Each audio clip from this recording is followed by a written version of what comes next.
eu vou dar início ao debate, iniciando pela nossa valorosa ministra Eliana Calmon.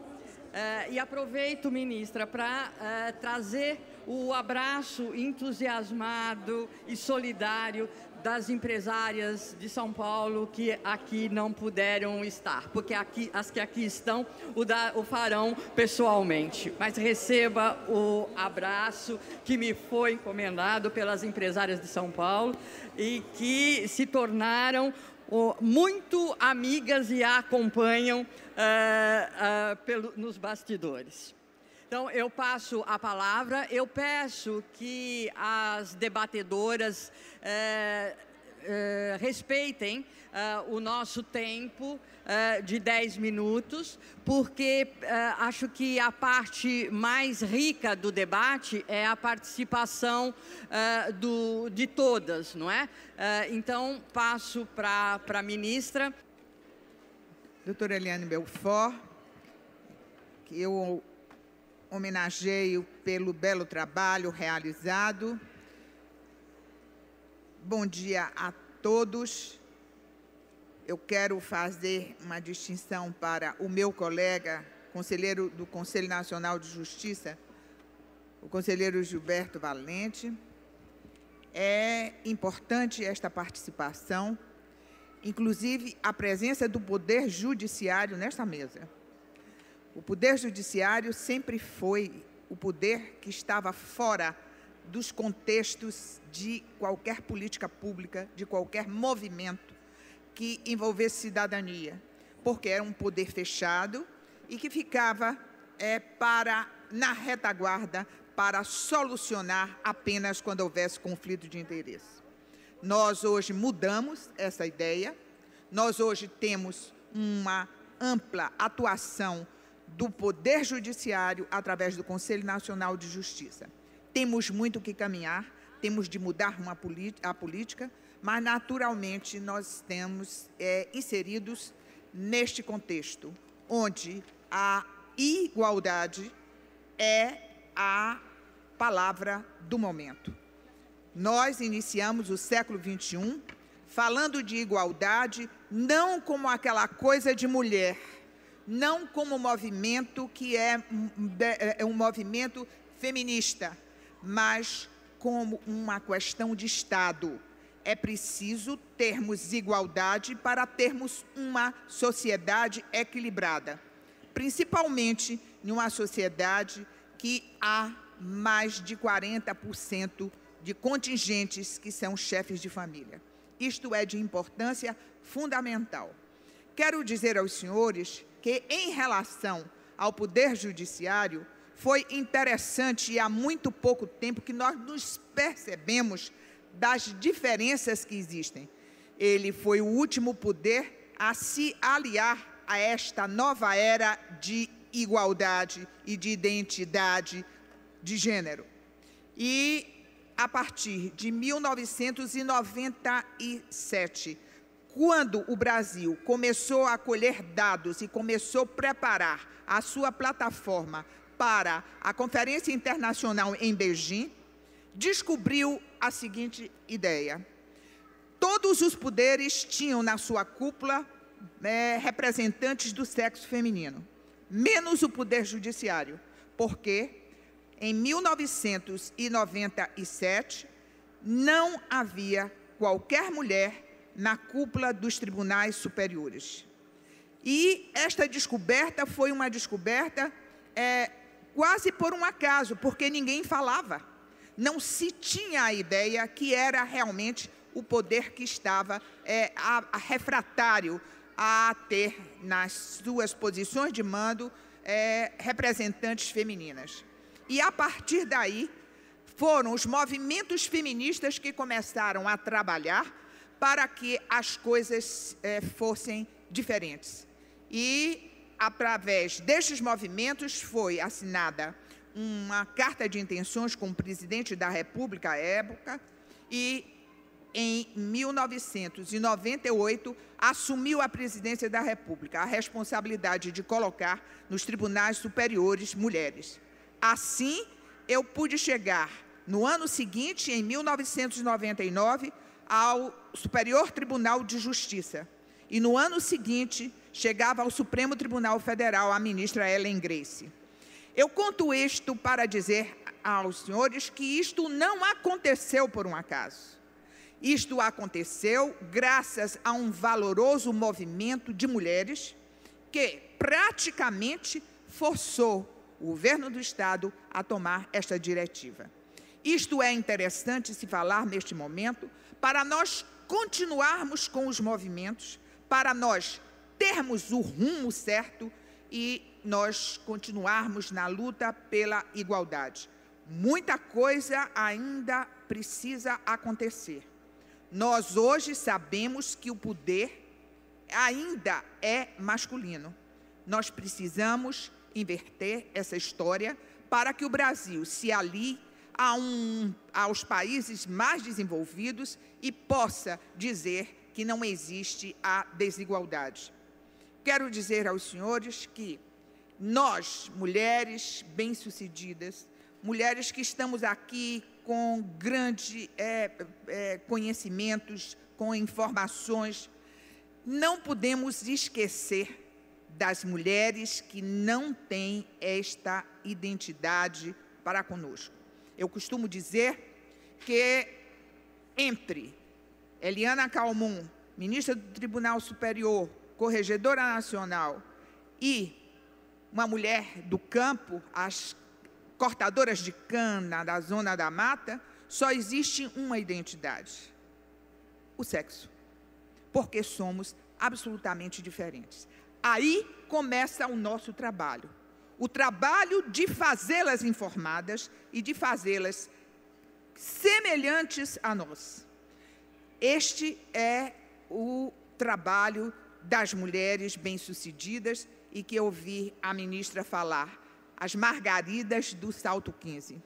Nós somos as Margaridas do Salto 15 e por isso mesmo temos de trabalhar em prol desta igualdade.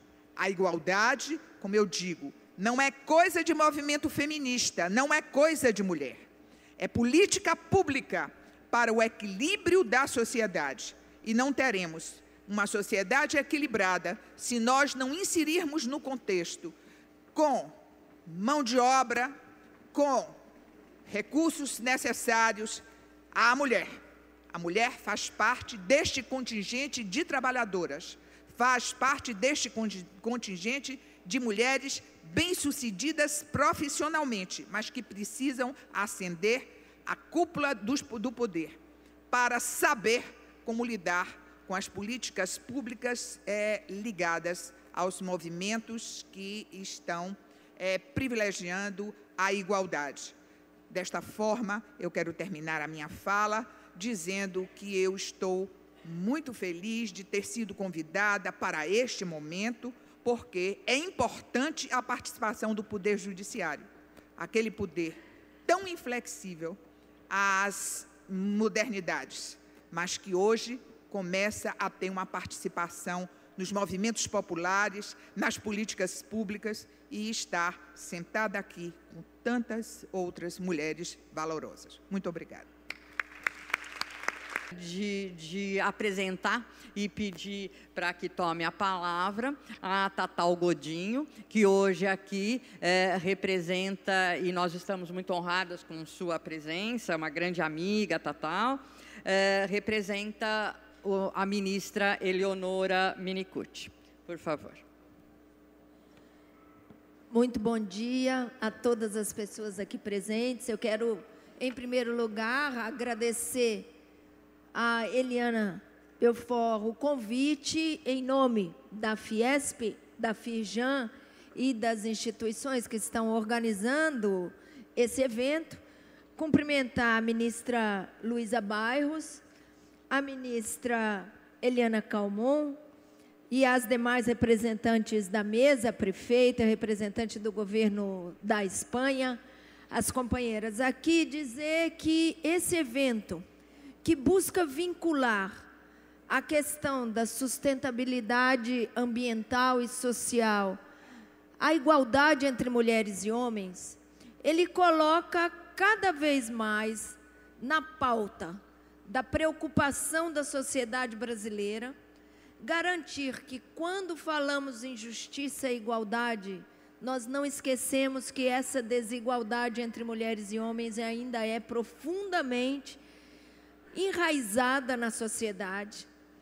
E como foi mencionado já nas falas de abertura, muitas vezes parece que nós estamos falando de um passado que não existe mais.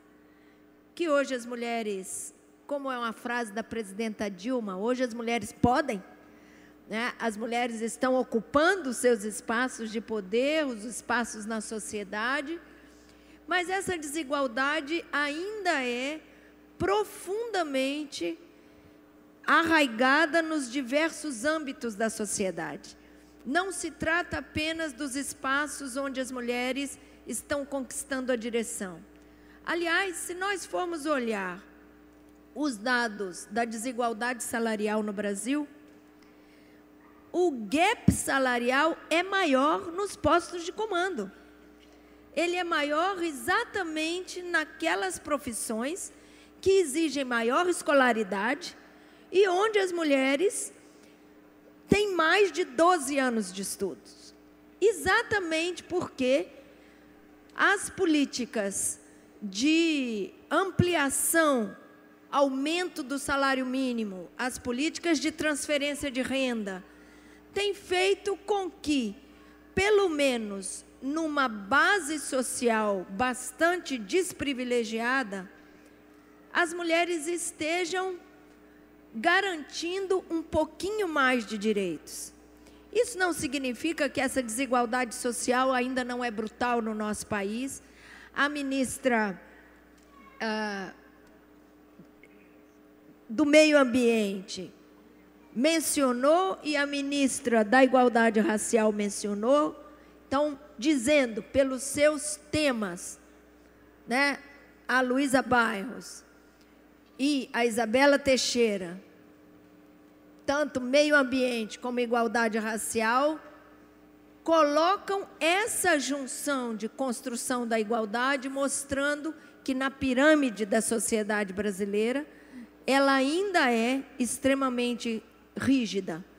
Mas aqui, como nós estamos num fórum empresarial, é muito importante a gente mencionar que nesse ambiente do cotidiano da vida empresarial, a disputa das mulheres por se colocar com condições de igualdade é extremamente forte. A Secretaria de Política para as Mulheres coordena, no nível federal, um programa que chama Proequidade de Gênero e Raça. Tem várias empresas aqui que vão, inclusive, apresentar a sua experiência de como vem desenvolvendo esse programa de igualdade de gênero e raça dentro das empresas. São 81 empresas hoje associadas ao programa e que representam um universo de 800 mil trabalhadores e trabalhadoras.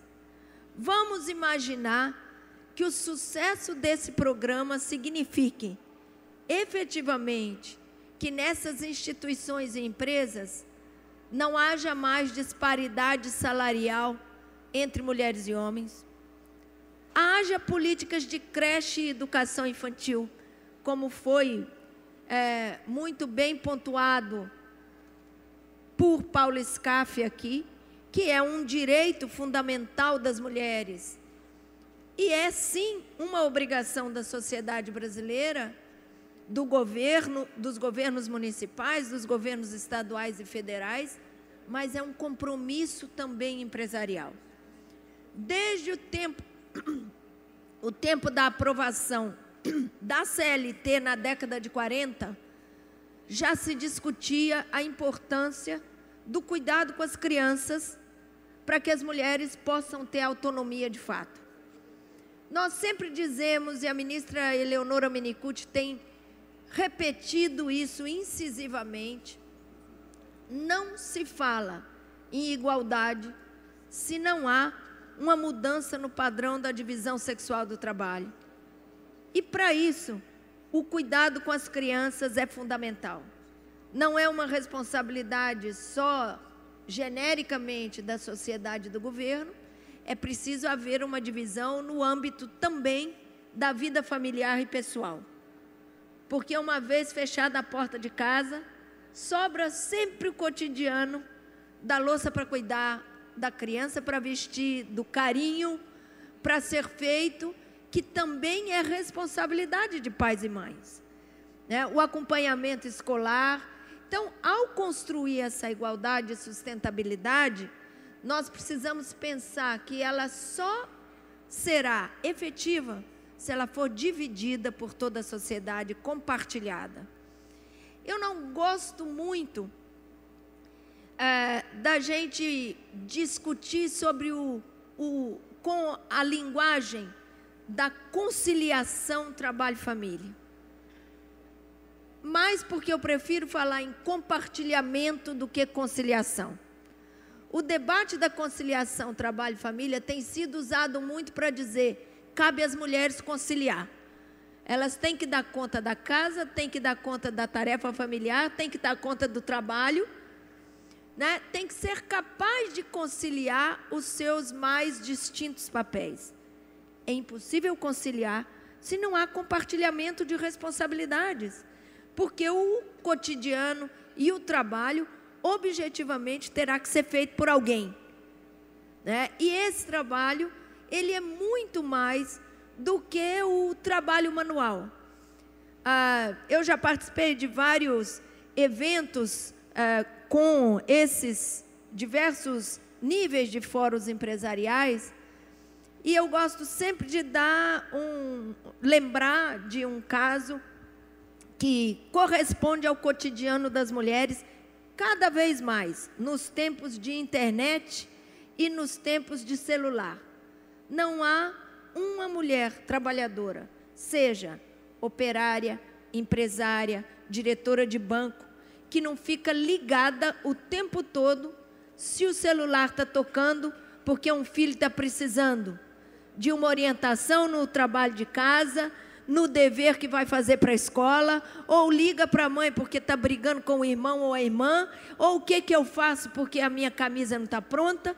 Então a gente vê esse cotidiano na vida das mulheres as mais poderosas, que estão com a cabeça sempre em dois canais: o canal da vida pessoal, do cuidado familiar, e o canal do seu trabalho, do seu desenvolvimento profissional, da sua atuação política. Isso não pode ser uma tarefa só de mulheres. Isso tem que ser uma tarefa compartilhada no âmbito familiar e no âmbito da sociedade. Porque não cabe a nós, e nem nós queremos, nem podemos exigir das mulheres que não tenham vida pessoal ou vida familiar para poder ser poderosas. Para ser poderosas, nós queremos também ter direito à vida familiar e à vida pessoal. Isso só será feito numa sociedade em que sustentabilidade signifique divisão, compartilhamento e responsabilidade coletiva com o sustento da sociedade e das pessoas. E esse sustento é o dia a dia. Esse sustento não pode ser feito de 15 em 15 dias, né? No domingo que a gente leva o filho para passear no parque. Ele é feito no todo dia, e essa responsabilidade é uma responsabilidade de todas nós. É muito importante que os fóruns empresariais estejam colocando na pauta, como disse a Eliana Belfort, com bastante incisividade, né, de forma muito incisiva, esse tema da igualdade. Porque ele só existirá se ele estiver em todas as pautas importantes do país. A Rio+20 está colocando na pauta esse compartilhamento. Está colocando na pauta a nossa responsabilidade na manutenção do meio ambiente, na manutenção de uma vida saudável, mas estão também colocando na pauta que isso não pode ser feito apenas por um setor da sociedade e nem apenas pela sua metade masculina ou feminina, porque muitas vezes a gente assume a responsabilidade da manutenção sem os direitos da direção. nós queremos compartilhar os dois. E isso é um momento importante de colocar na pauta brasileira nesse momento da Rio+20. Muito obrigada, um abraço para todas vocês, um agradecimento especial em nome da ministra Eleonora Minicucci e de toda a Secretaria de Política para as Mulheres. Muito obrigada.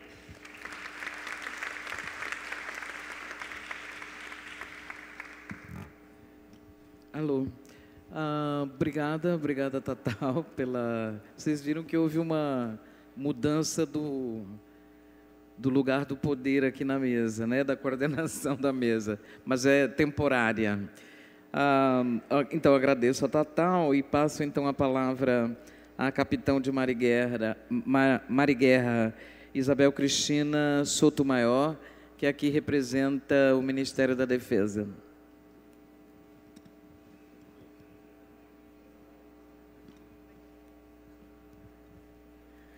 Bom, boa tarde a todos.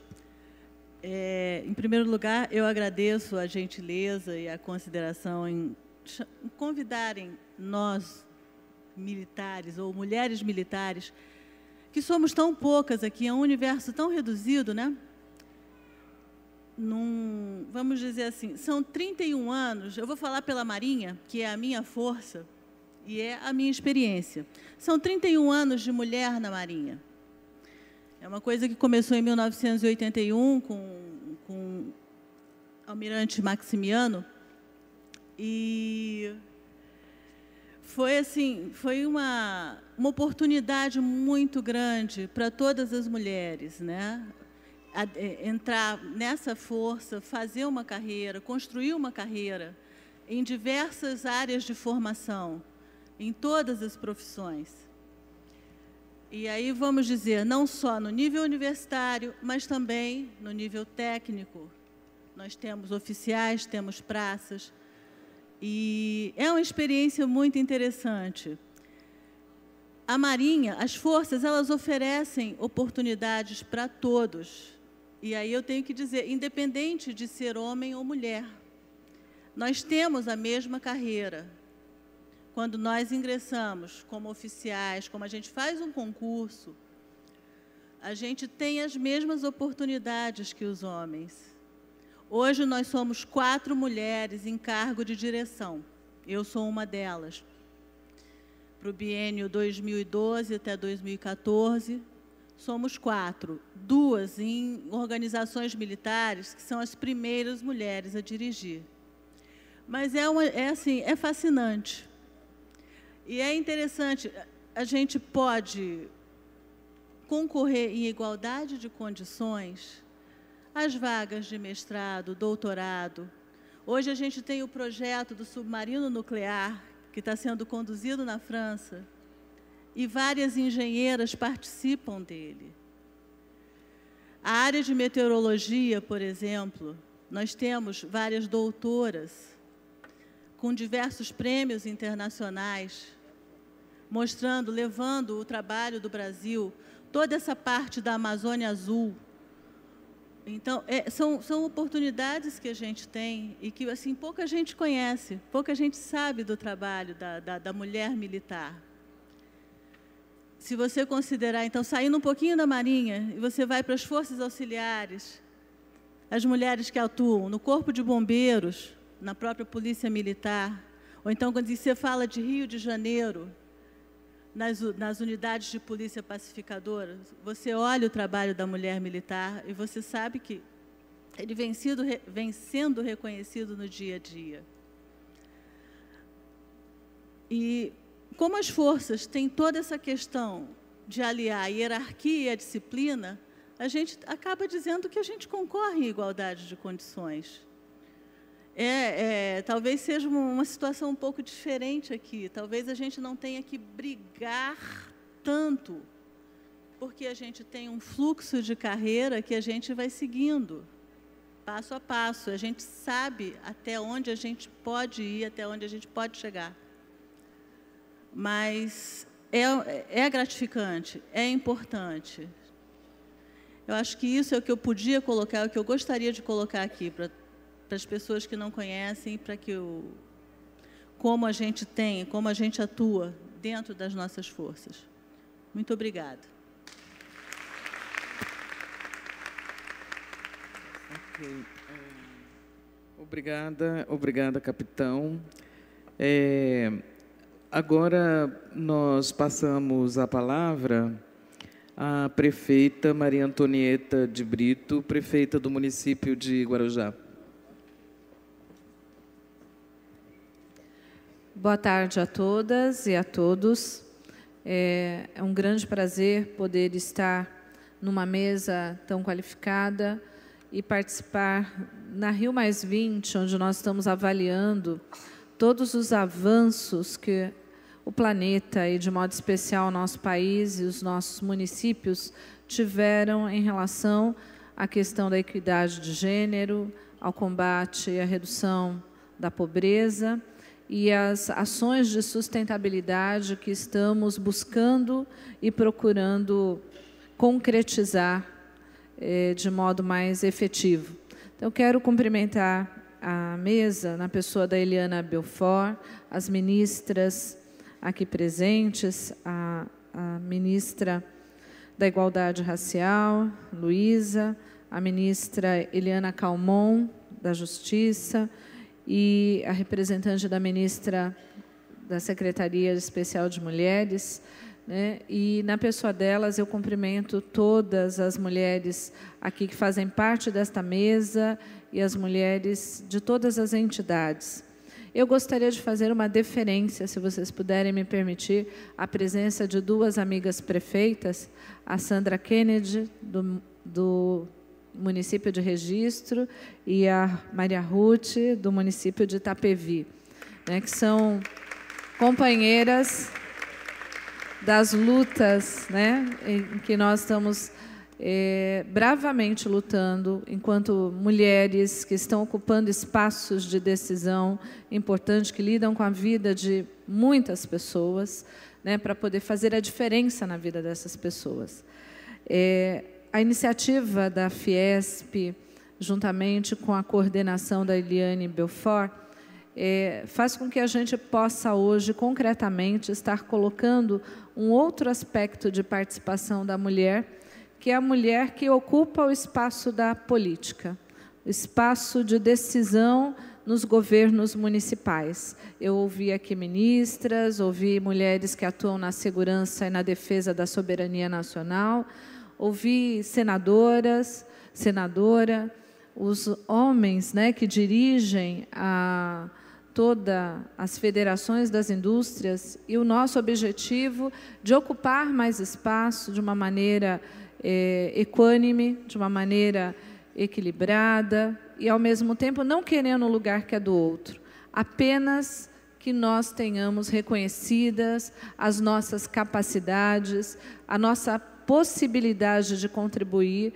na construção de uma sociedade mais justa, mais fraterna, numa sociedade que inclua as pessoas e que seja menos excludente, e numa sociedade que garanta a vida para as próximas gerações. Esse é o nosso papel.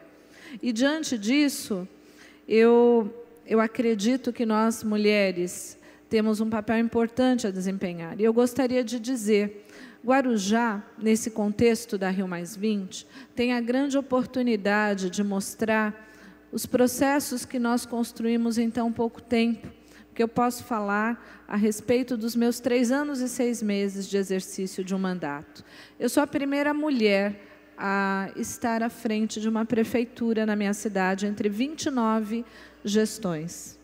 Assim como nós temos mulheres fantásticas ocupando hoje importantes pastas ministeriais, tanto no Poder Executivo quanto no Poder Judiciário, como temos nessa mesa, a nossa presidenta Dilma, que demonstra que é possível chegar e é possível fazer a diferença onde quer que nós estejamos, sem perder os aspectos, né, emocionais, afetivos, sem perder a nossa capacidade de indignação, sem perder a nossa capacidade de poder se colocar como forças transformadoras nesses espaços.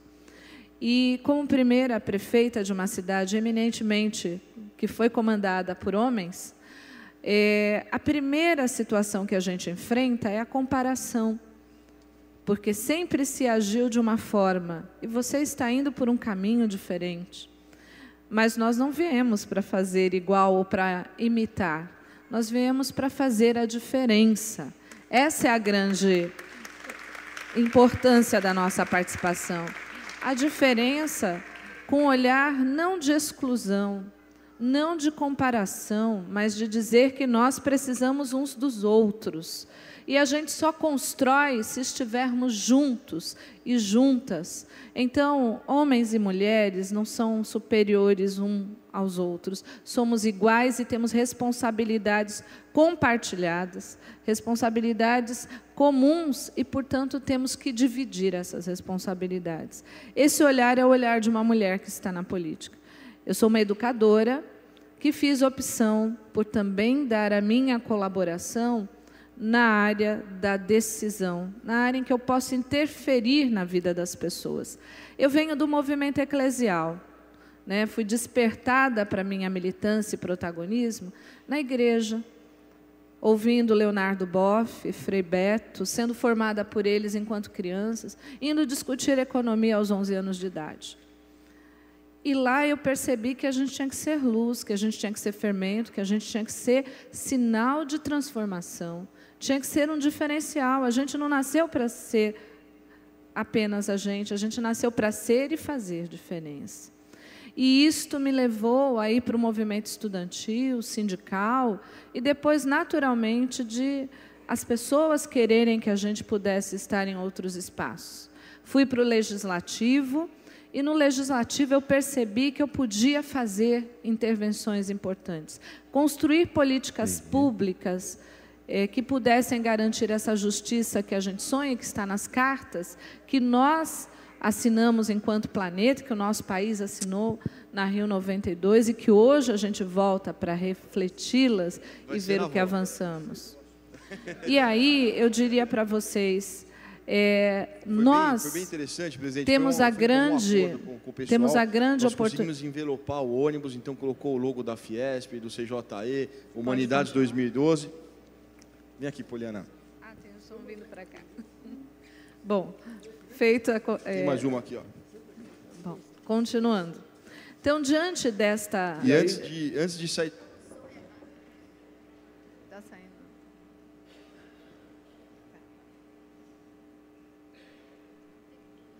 Pode continuar?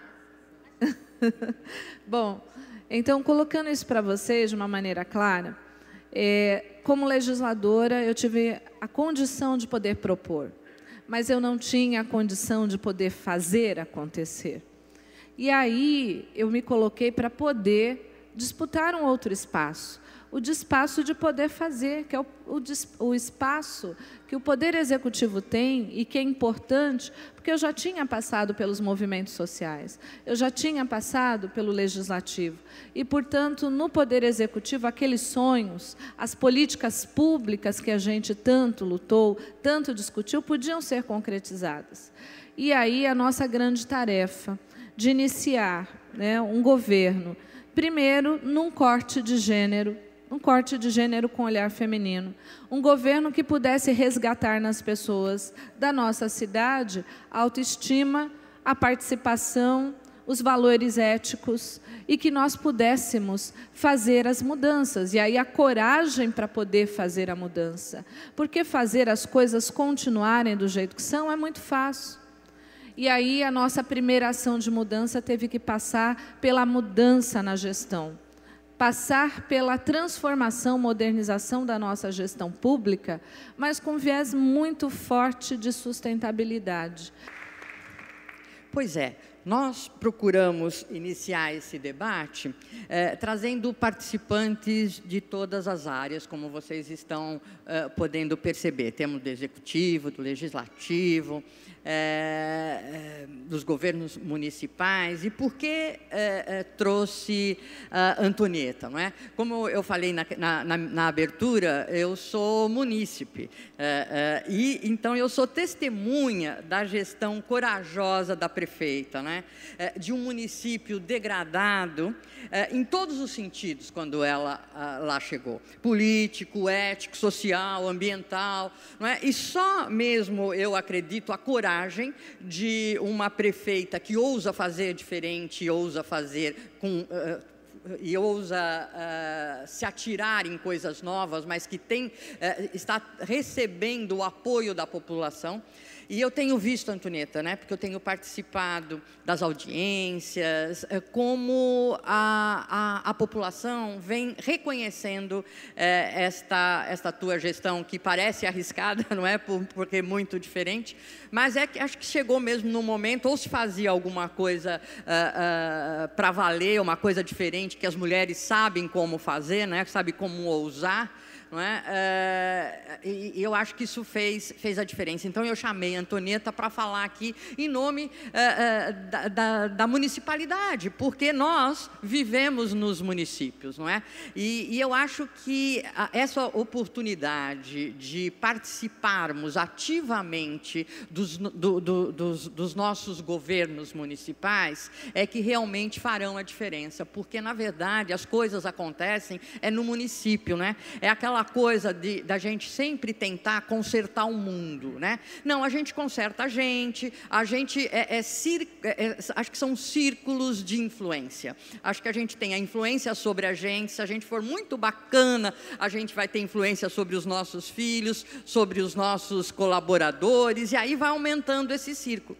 Mas é importante, e por isso trouxe a Antonieta, para que a gente tenha essa consciência de atuar nos municípios, porque isto, gente, auxilia muito aos governantes.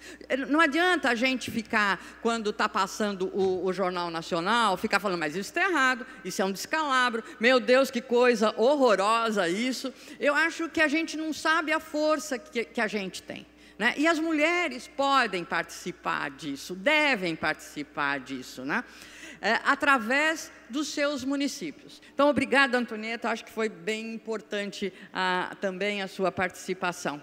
E agora eu gostaria de chamar a nossa querida participante do Legislativo para falar lá na coxia, né, no banheiro, a gente estávamos conversando assim, entre sai, aí ela me falava, né, que realmente em todos os lugares nós temos as mesmas dificuldades, não é? E a lição de vida da Mara para nós, eu penso, né, quando esse chamamento das mulheres para se unir, eu acho que se espelhar na Mara, não é certeza da gente saber que a gente sempre pode mais, não é? Então, acho que ela traz essa coisa, né, do podermos mais. Então, Mara, por favor, e obrigada pela tua presença, ficamos muito felizes. Bom, Eliane, primeiro eu queria agradecer muito o convite. É uma honra poder participar de um evento como esse, né? Cumprimentar a mesa, como disse a prefeita, uma mesa qualificada, o que, né, é uma honra participar disso e parabenizar vocês, pessoas compromissadas com o Brasil, com certeza. Isso fez com que chegassem até aqui hoje. Eu acho que eu tenho uma licença poética aqui de falar da mulher, mas principalmente me sinto uma guardiã brasileira das pessoas com deficiência nesse país. Por acaso, eu quebrei o pescoço, fiquei paralisada do pescoço para baixo, e isso acabou fazendo com que meus caminhos na vida seguissem um certo rumo. Para vocês terem uma ideia básica, eu comecei a minha viagem hoje para vir para o Rio de Janeiro às 4 da manhã. E eu cheguei aqui quase 11 horas, né? E uma saidinha para ir até a toalete. Também, quando eu chego na toalete, né, um banheiro tão bem planejado, com espaço para uma pessoa com deficiência. Aí eu entro na cabine, tá ali cheio, tinha umas 7 vassouras, vários produtos de limpeza, vários... E por que que isso acontece? Né, que a gente pensa, puxa, planejar, né, espaços para esse público, né, às vezes é tão difícil, e quando a gente consegue planejar, a gente encontra um outro item, que é muito importante a gente poder discutir num evento desse. Porque não existe sustentabilidade sem acessibilidade. E acessibilidade é um item que muitas vezes a gente só pensa na acessibilidade física, mas a gente esquece de um dos limites mais engrandecedores, né, de barreiras. Uma das barreiras maiores que a gente encontra, que é a barreira de atitude. E a barreira de atitude, ela acontece principalmente porque as pessoas com deficiência elas ficaram excluídas durante muitos anos. Eu sou a primeira deputada tetraplégica desse país, deputada federal, e numa pesquisa pelo mundo, poucos deputados federais tetraplégicos encontramos. Aliás, encontramos um no Canadá, que tem um sistema político um pouco diferente, mas por que isso? Pela dificuldade realmente de conseguir chegar, né? Ir e vir e tetraplegia, por exemplo, não são 2 assuntos que caminham de forma natural. Por isso, essa dificuldade. Eu digo, poxa, a gente teve um censo agora, 2010, que simplesmente descobriu que no Brasil 45 milhões de brasileiros têm algum tipo de deficiência. 45 milhões de brasileiros e, com certeza, cada um com pelo menos 2 familiares. Então, a gente começa a imaginar o número de pessoas que estão envolvidas e interessadas em acessibilidade. E a gente pode falar de deficiência, uma deficiência física, intelectual, ou auditiva, ou visual. Mas quem são as pessoas interessadas nesse tema? Qualquer ser humano que queira envelhecer com dignidade. Eu parabenizo o evento por ter intérprete de Libras. Afinal de contas, a língua brasileira de sinais é uma língua reconhecida no Brasil. E quando a gente fala, por exemplo, de trabalho, dentre as 30 mil empresas brasileiras que estão com o encargo de contratar pessoas com deficiência, ainda temos mais de 1 milhão de cargos disponíveis, né?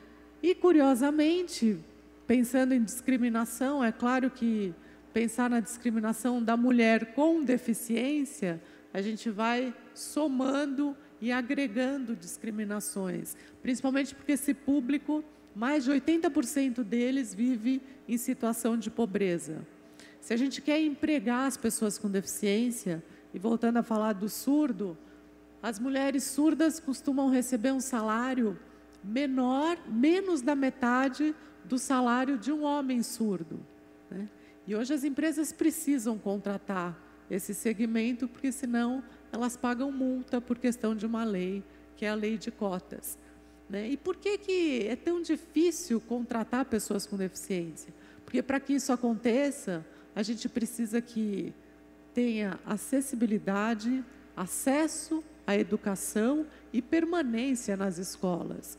Como que a gente vai ter acesso à educação se a gente fizer uma pesquisa dentro do Brasil, nem 12% das escolas de ensino fundamental têm acesso. E acesso não é só acesso físico. A gente precisa de acesso no conteúdo. Acesso para um deficiente intelectual poder acompanhar. Acesso para um deficiente visual poder acompanhar uma aula e ter material pedagógico para isso. Um contingente de 45 milhões de brasileiros totalmente subtraído do direito de estudar, como que a gente vai fazer com que o jovem que tem a deficiência se desenvolva, né? Acho que para a gente conseguir mudar esse cenário, transformar os índices, a gente precisa de investimento e atenção e de políticas específicas, de uma política pública que realmente chegue nas periferias das cidades. E a gente precisa de sinergia entre todas as ações, entre todas as secretarias de uma prefeitura, entre todos os ministérios de um governo federal. porque uma pessoa com deficiência, ela exerce cidadania em todas as dimensões. E se a gente resolve investir só em educação, as pessoas não têm como chegar. Se a gente resolve investir só em transporte, as pessoas não têm para onde ir. Por isso que tem que ter um olhar realmente holístico, discutir a acessibilidade e inclusão da pessoa com deficiência num evento da envergadura de uma Rio+20, porque não se fala de sustentabilidade sem aguçar o olhar e poder enxergar concepção de mundo, poder enxergar que inclusão se faz de dentro para fora, do coração para o mundo. E vale a pena a gente questionar e refletir se a gente é inclusivo com a gente mesmo. E se a gente consegue incluir o outro, essa pessoa que está sentada aí do nosso lado, se a gente consegue enxergá-lo como uma pessoa que exerce cidadania e tem possibilidade para isso. E olha, eu vou dizer, não tem vergonha nenhuma em a gente perceber as nossas próprias barreiras de atitude, mas a gente tem que ter vergonha de não querer derrubá-las. E acho que cada um de vocês, multiplicadores de informação, vale a pena lembrar que esse segmento existe e que esse segmento está realmente ainda subtraído do direito de exercer cidadania nesse país, por falta de condição.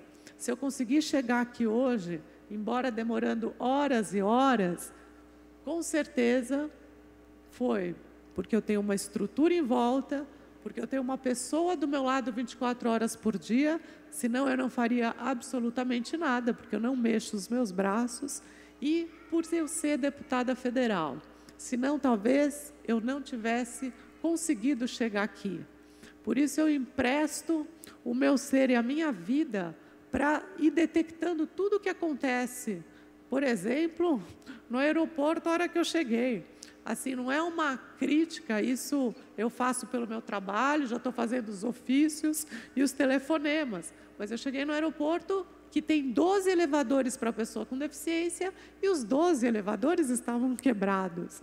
Aí eu tive que passar por um túnel, onde ela teve que abaixar, porque era um túnel de 1 metro de altura, e eu tive que jogar a cabeça em cima do joelho para passar nesse túnel para conseguir entrar dentro do aeroporto.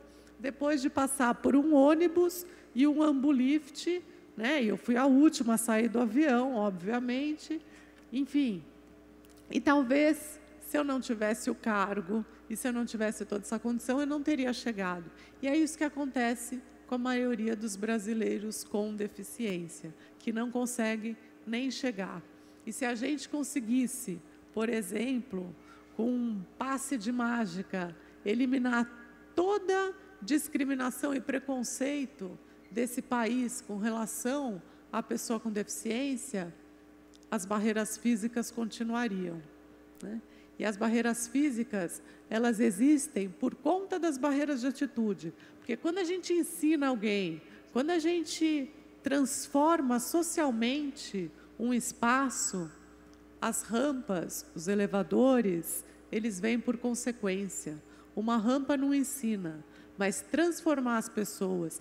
Por isso, a importância de se fazer inclusão na escola, porque as crianças, elas não desenvolvem a barreira de atitude que é tão difícil derrubar nos adultos. Ela enxerga outra criança que é amputada, que é surda, que tem síndrome de Down, que manca, como uma criança qualquer, igual a ela, com potencialidades, dificuldades, facilidades.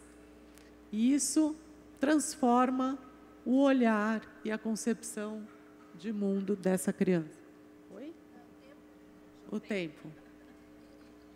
Então, eu queria parabenizar esse evento, queria dizer que a plena participação das mulheres e das pessoas com deficiência vão tornar, com certeza, esse país um país que vai ter um desenvolvimento humano, um desenvolvimento social, um desenvolvimento econômico muito maior e, por consequência, uma erradicação da pobreza muito mais consistente. Muito obrigada.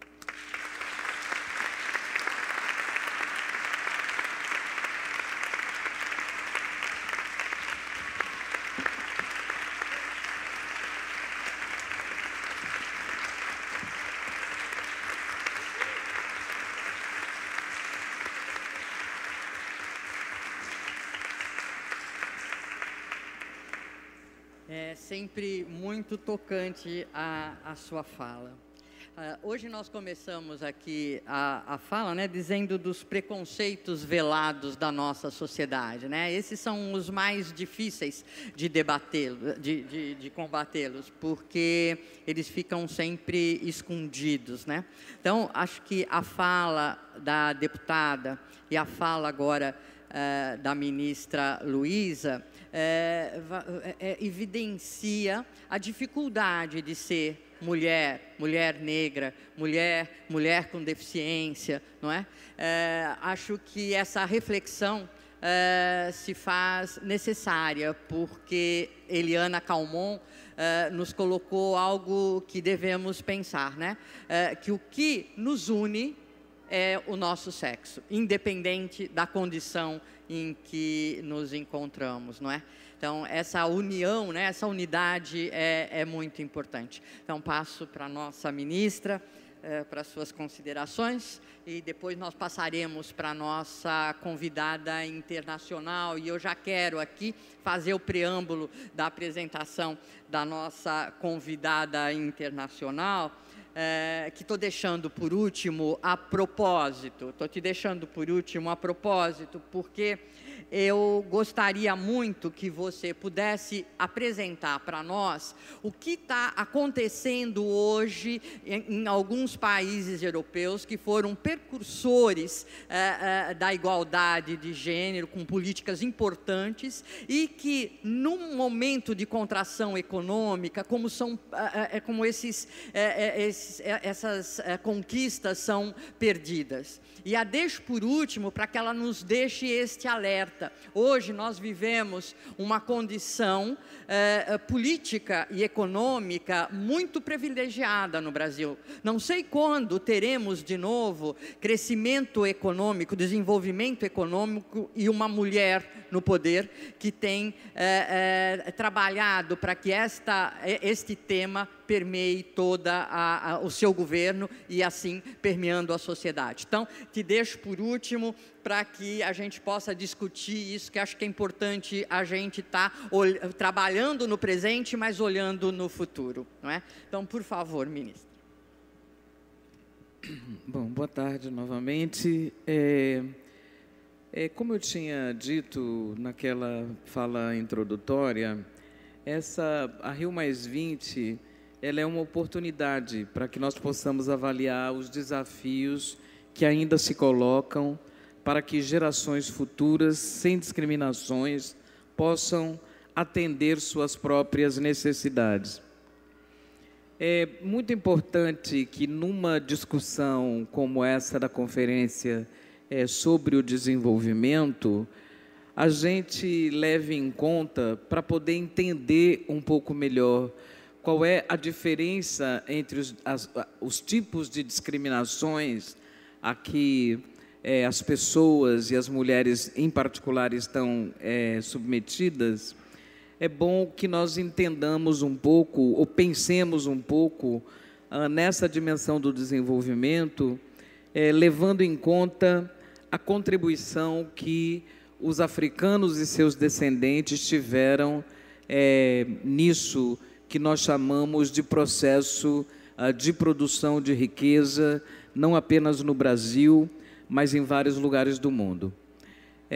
Em muitos sentidos, a trajetória e da formação dessas sociedades onde nós vivemos, ela deve em muito à contribuição que mulheres e homens negros e negras deram, até porque sempre estiveram presentes no processo de trabalho da nossa sociedade e em outras sociedades das Américas. Com isso, e até considerando a forma como a exploração do trabalho das pessoas negras se deu no Brasil e do mundo, nós podemos dizer que o racismo, por outro lado, também tem sido uma peça fundamental na estruturação dos sistemas de produção que muitas vezes são baseados em relações injustas de trabalho e também numa relação predatória com o meio ambiente. É muito importante observar, portanto, que as atividades produtivas relevantes para o crescimento ou para o desenvolvimento ao longo de séculos, elas tiveram por base a exploração da mão de obra negra durante um grande período, inclusive escravizada, e tiveram por base também práticas predatórias no uso de recursos naturais. E como no presente as realidades socioeconômicas do Brasil e de outros países, esses padrões históricos de exploração, eles continuam se repetindo, continuam se reproduzindo, de modo que esses grupos descendentes de africanos no Brasil e no mundo continuam sendo os detentores dos piores indicadores sociais. Sob diferentes formas, nós vamos ter, como temos aqui no Brasil, mulheres e homens negros sempre colocados em situações de pobreza, de carência, de condições inadequadas do ponto de vista de acesso à infraestrutura. Só para que nós tenhamos uma ideia, o Brasil desenvolveu nos últimos anos um esforço extraordinário no sentido da inclusão social e conseguiu resultados também muito importantes nessa área. Todas nós ouvimos falar repetidamente de que no Brasil mudaram de classe social ou passaram a pertencer a um primeiro degrau da classe média brasileira, cerca de 38 milhões de pessoas nos últimos anos. E o que é interessante de se observar com relação a isso é que todos os analistas desse processo recente atestam o seguinte: dentro da comunidade negra, ou no Brasil de uma maneira geral, se nós fôssemos tirar uma fotografia para poder descrever quem ou como essa nova classe média, os analistas dizem que essa classe média poderia ser descrita como uma mulher negra, jovem, universitária e descolada. A parte do descolada é a que eu gosto mais do que as outras, do ponto de vista da característica, porque ela dá bem a dimensão, obviamente, de um determinado grupo que sabe que vai ter que ir à luta para poder manter os avanços que conseguiu ter nos últimos anos e, principalmente, para tornar esses avanços, e aí vamos voltar à palavra que define a conferência, tornar esses avanços sustentáveis. Então, me parece que, do ponto de vista de pensar o que seria a nossa presença ou a nossa participação enquanto mulheres nesse processo mais amplo, ela tem que levar realmente em consideração o fato de que diferentes mulheres, diferentes grupos de mulheres experimentam de forma diferenciada os impactos do desenvolvimento, do mesmo modo que com esse exemplo que eu dei ainda há pouco, e em função de nós experimentarmos isso de maneira diferenciada, nós também vamos, enquanto mulheres, articular os nossos interesses e as nossas demandas em conformidade com essas realidades que nós vivemos, com essas realidades que nós experimentamos, que são, sim, muitas vezes, e talvez no caso brasileiro, na maioria das vezes, marcadas por profundas desigualdades. Nós ouvimos aqui, compartilhamos de diversos depoimentos que foram dados por mulheres que falam a partir desse lugar que ocupam, nessa matriz dentro da qual nós vivemos, com tantas determinações diferentes para cada uma de nós. E parte do nosso desafio, e por isso que para nós, enquanto mulheres, essas coisas acabam sendo muito maiores, né? Do ponto de vista do que é a nossa responsabilidade, que não é apenas de pensar naquilo que existe de desigualdades entre homens e mulheres, e o que nós vamos ter que fazer para cobrir, como alguém já disse aqui, o gap dessas desigualdades entre homens e mulheres, mas o papel fundamental que nós temos de pensar como cobrir o gap das desigualdades entre mulheres brancas e mulheres negras.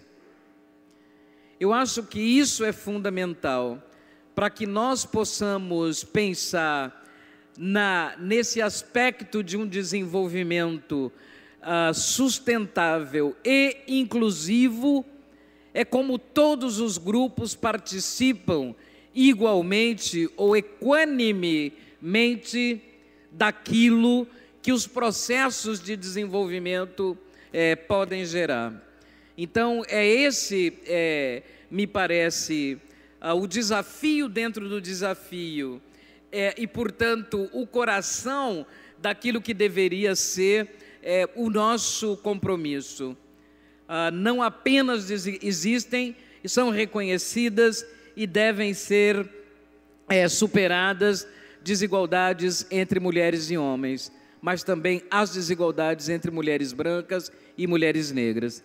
Eu repito isso para que nós possamos ter em mente de que essa dimensão do desenvolvimento sustentável, ela tem que ser completamente atravessada por uma luta cotidiana e muito bem armada do ponto de vista dos nossos pensamentos e do ponto de vista das nossas práticas, uma luta muito bem armada contra todos os preconceitos e, portanto, dizendo com o sinal trocado, pela formação de novas mentalidades que não se coadunem com ideias conservadoras, que não se coadunem com a discriminação e a violência na vida das mulheres e, mais especificamente, das mulheres negras. Era isso que eu teria a dizer. Muito obrigada.